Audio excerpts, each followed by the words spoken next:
Baik, dalam video ini saya akan menjelaskan mengenai menu-menu dasar dari software yang kita gunakan untuk membuat desain sebuah PCB.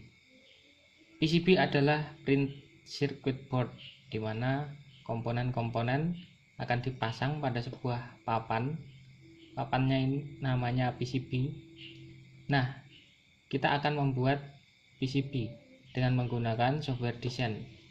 Software desain yang kita gunakan namanya adalah Sprint Layout 6. Saya akan menjelaskan satu persatu menunya, mulai dari bagian paling atas. Ini ada menu edit. Ini digunakan untuk memodifikasi atau mengedit. Jadi semisal sudah ada objek, saya ambil contoh pad ya, ada 3 pad di sini. Kemudian kita mau mengedit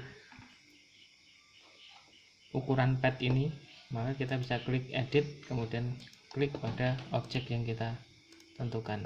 Nantinya kita akan bisa mengubah ukuran dari pad ini. Nah, bagaimana cara mengubah ukurannya akan saya jelaskan nanti.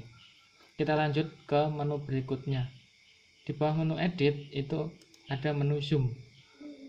Nah, kalau kita tekan menu zoom kemudian kita klik, maka ini akan zoom in. Nah, cara untuk zoom out adalah klik kanan. Jadi kalau klik kiri itu zoom in, kalau klik kanan itu zoom out. Untuk keluar dari menu zoom, ya kita klik menu yang lain, misalkan menu edit, kita klik lagi, maka ini sudah keluar dari menu zoom. Nah, kemudian di bawah menu zoom ini ada menu track. Track ini berfungsi untuk menghubungkan poin satu dengan poin yang lain, atau pad satu dengan pad yang lain. Ya, kita coba, karena ini saya sudah mempunyai pad. Saya akan menghubungkan beberapa pad ini dengan track. Nah, kita atur lebar track dulu. Caranya adalah dengan mengubah angka yang ada di bagian sini. Ini ada tulisan track width atau lebar track. Kita rubah, misalkan saya isi 1. Nah, lalu saya akan menghubungkan antara pad 1 dengan pad yang lain seperti ini. Maka track yang terbentuk ukurannya adalah 1 mm seperti ini.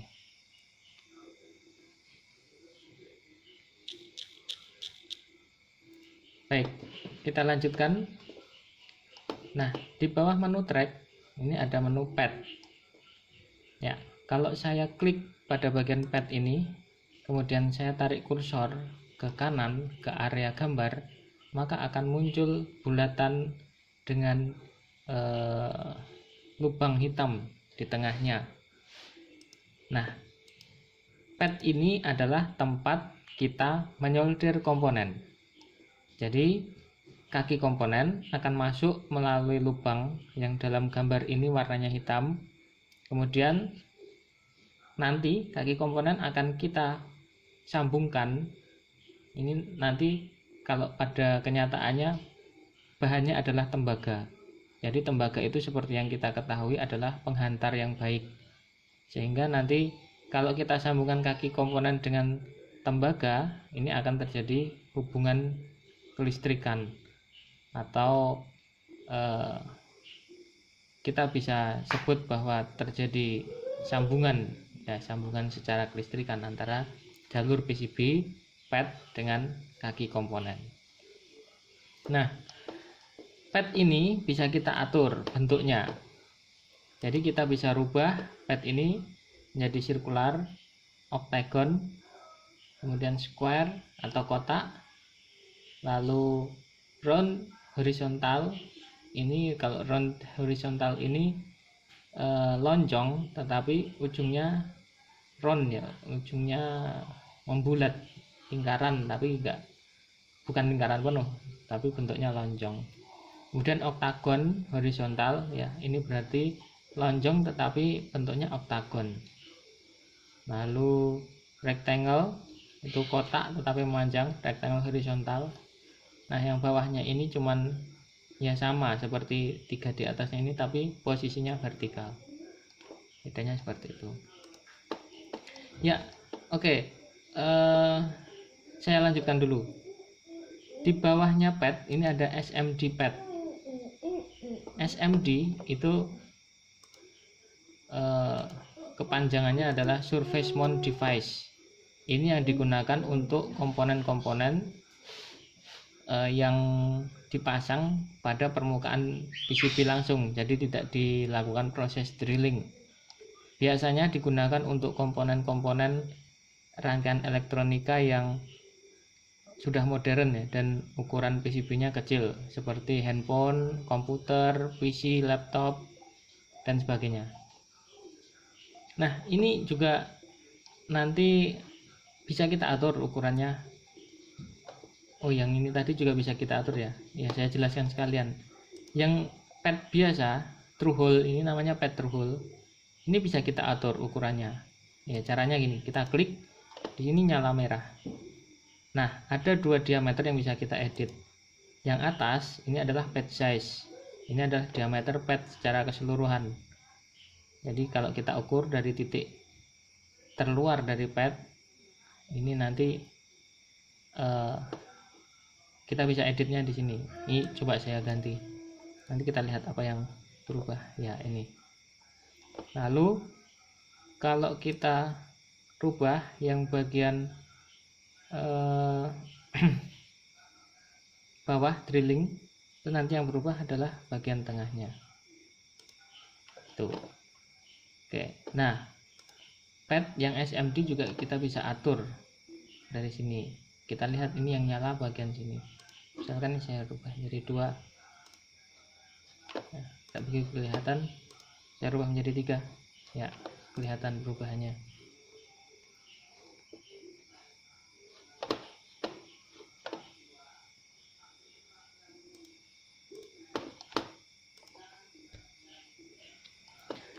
Baik, saya lanjutkan ya. Ini tadi kursor saya ternyata belum saya nyalakan, jadi tidak kelihatan di rekaman yang sebelumnya. Oke, kita tadi sudah sampai pada cara mengatur SMD pad dan juga through hole pad. Yang ini namanya through hole pad, yang ini namanya SMD pad. Kita lanjutkan ke menu berikutnya. Ini saya hapus dulu karena ini tadi cuma sebagai contoh. Delete. Ya, oke. Menu selanjutnya adalah circle. Ya, ini menu yang kita pakai untuk membuat sebuah lingkaran ya. Caranya adalah klik kiri, tahan, kemudian ditarik. Tariknya kemanapun boleh. Nah, kemudian ada kotak yang ada tulisannya XY start stop DM. DM itu diameter ya.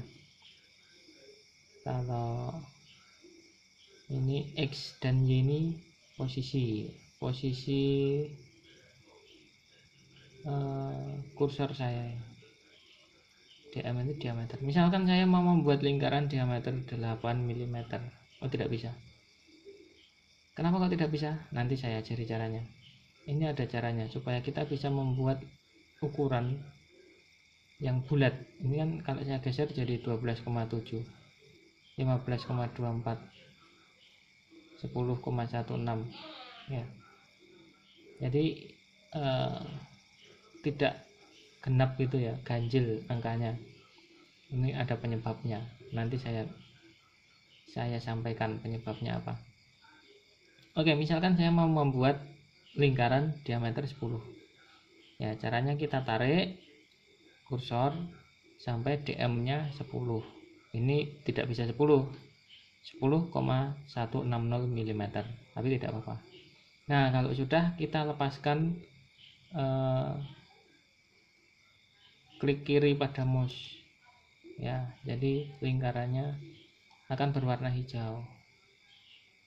Nah, kita bisa membuat setengah lingkaran.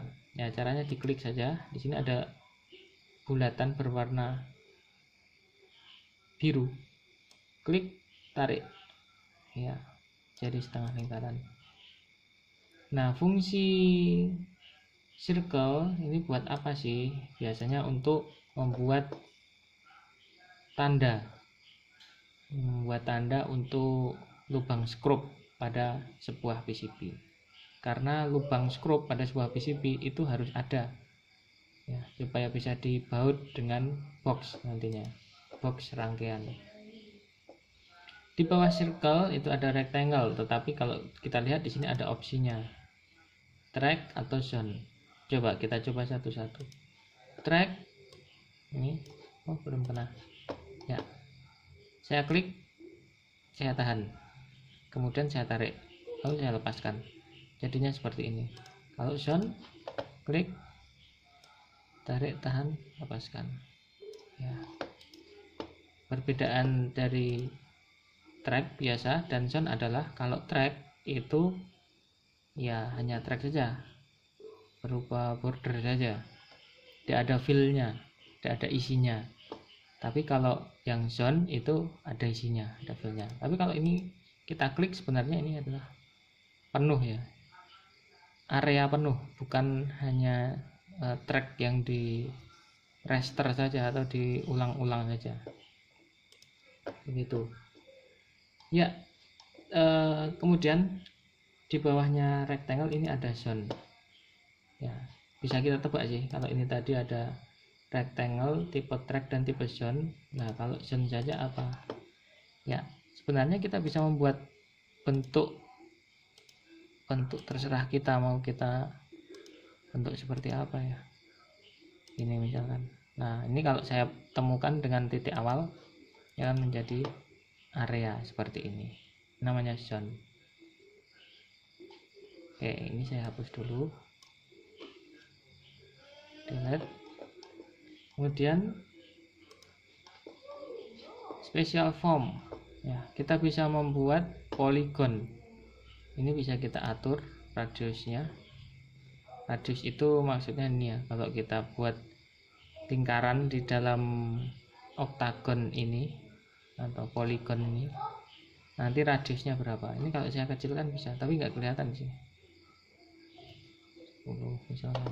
Oke, ya, coba saya cek.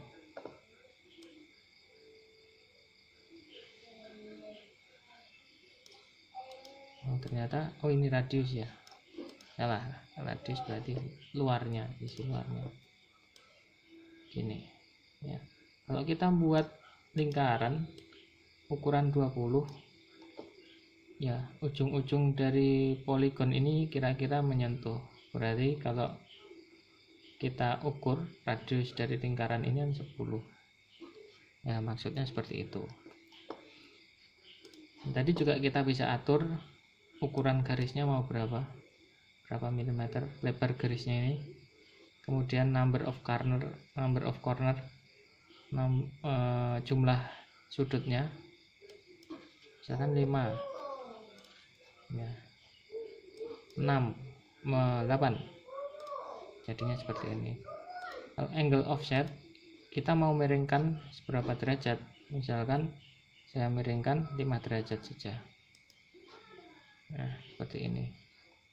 Nah, kita bisa beri sinar atau jari-jari, atau kita bisa isi penuh itu. Nah, ini juga kita bisa bikin spiral atau frame gambar dari sini.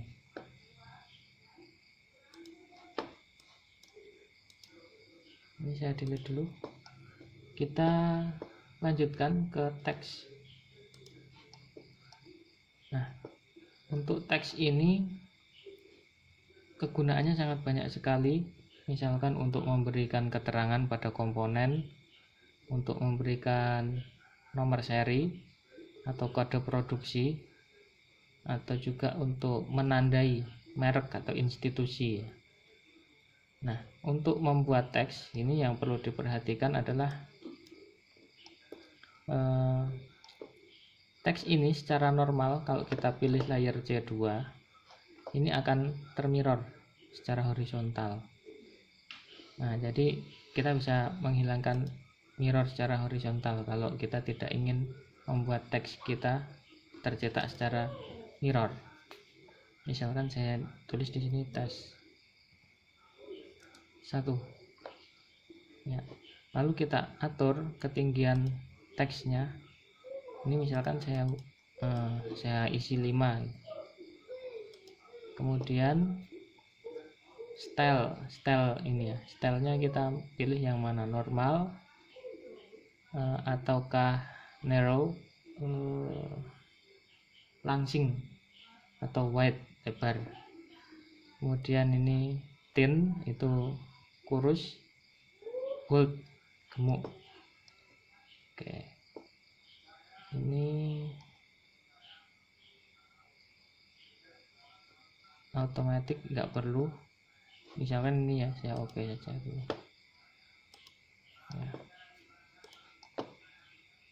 ya, munculnya seperti ini.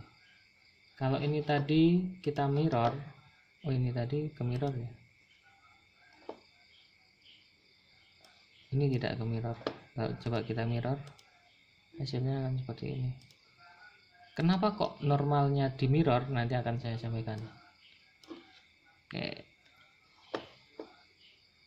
ya, penjelasan mengenai menu tahap pertama sampai di sini dulu. Nanti akan kita lanjutkan untuk pembahasan mengenai menu software Sprint Layout 6 ini di tahap kedua, pembahasan menu tahap kedua.